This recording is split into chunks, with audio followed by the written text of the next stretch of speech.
After so many years in the poker community, don't you feel that you owe an answer to the fans and fellow players out there?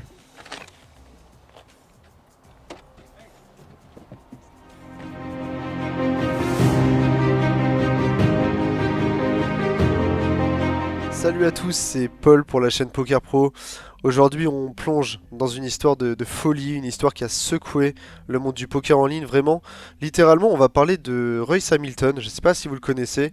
En tout cas, il a fait partie du plus grand scandale de tricherie de poker en ligne, l'affaire Ultimate Bait. Accrochez-vous parce que c'est vraiment une dinguerie monumentale ce qui s'est passé. Alors, vous connaissez peut-être le nom de Russ Hamilton. Ce mec, il a marqué les World Series of Poker en 1994 en remportant le main event et en empochant 1 million de dollars. Ouais, le mec s'est dit, je vais quand même faire 1 million de dollars avant de faire une méga dinguerie. Mais bon, vous avez bien compris que c'est pas comme ça qu'il est devenu connu, malheureusement. Non, non, lui, il est surtout devenu célèbre pour avoir plongé, tout simplement, la communauté du poker en ligne dans un chaos total.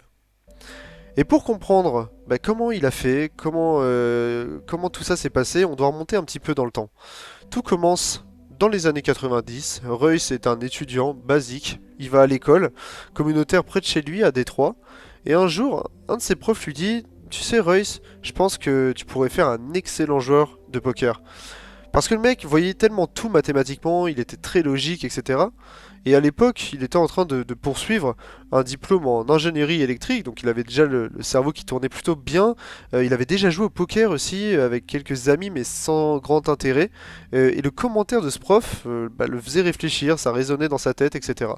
Et donc Royce, du jour au lendemain, le mec laisse littéralement tomber ses études pour deviner quoi, se lancer dans le poker clandestin et rapidement déménager à Vegas pour jouer sur les plus grandes tables.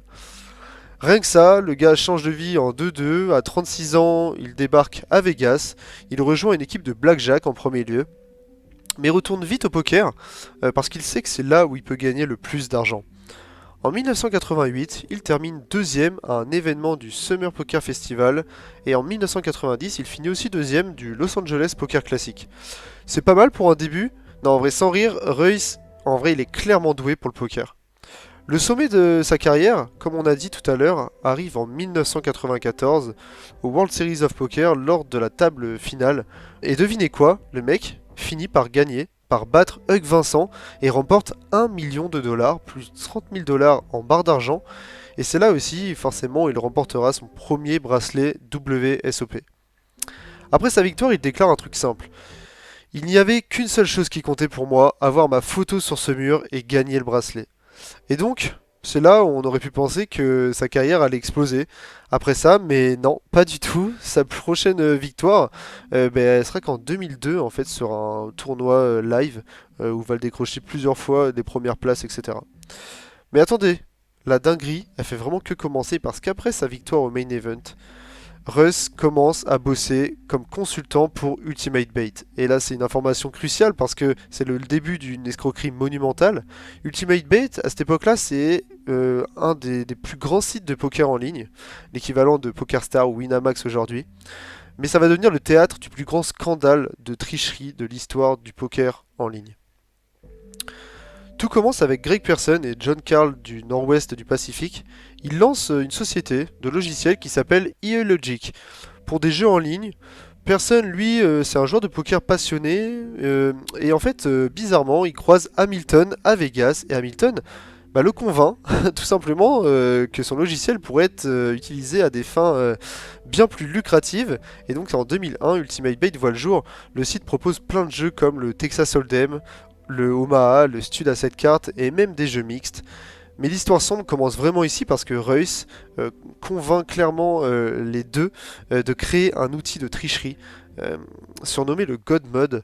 Et à la base, il disait que c'était pour détecter les tricheurs, qu'il allait s'en occuper, etc. Mais le délai prévu pour éviter justement qu'on puisse tricher avec cet outil a été contourné par Royce avec une simple modification.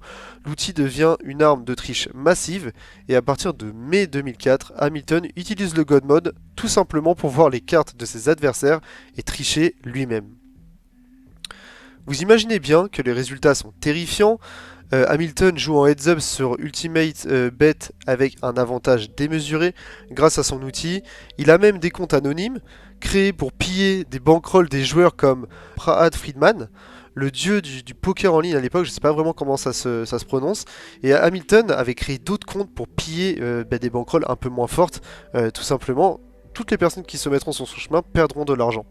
En mai 2008, forcément, il finit par se faire prendre devant des preuves accablantes. Des comptes comme NeoNeo qu'il avait créés ont gagné plus de 300 000 dollars en quelques heures, sont forcément fermés en panique. Les dommages, c'est tout simplement 22 millions de dollars volés à des milliers de joueurs en un rien de temps, rien que ça. Et après ça, Ultimate Bait promet forcément de rembourser ses victimes.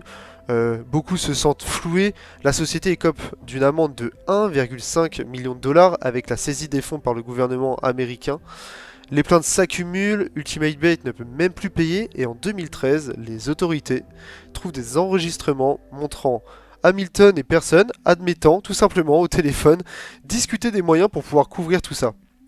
Pas très intelligent. Et donc en 2017, des paiements sont enfin faits aux victimes, mais beaucoup se demandent encore où leur argent est passé parce qu'ils n'ont pas retrouvé la totalité de ce qui avait été volé. Aujourd'hui, malgré ses succès, Russ Hamilton est surtout connu comme un tricheur, malheureusement. Et vous savez quoi?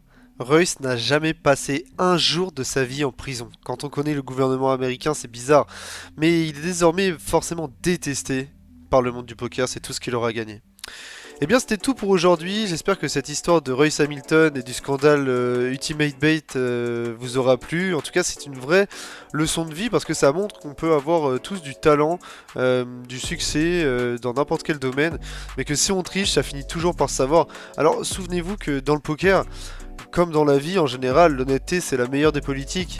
Merci d'avoir regardé cette vidéo, n'hésitez pas à laisser un like et à activer la cloche. Abonnez-vous à la chaîne pour plus de contenu comme celui-ci, soyez indulgents parce que c'est ma toute première vidéo, alors j'attends dans vos commentaires pour savoir si je me suis bien débrouillé ou pas.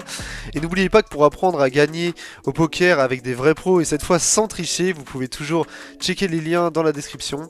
Et moi je vous dis à la prochaine, ciao.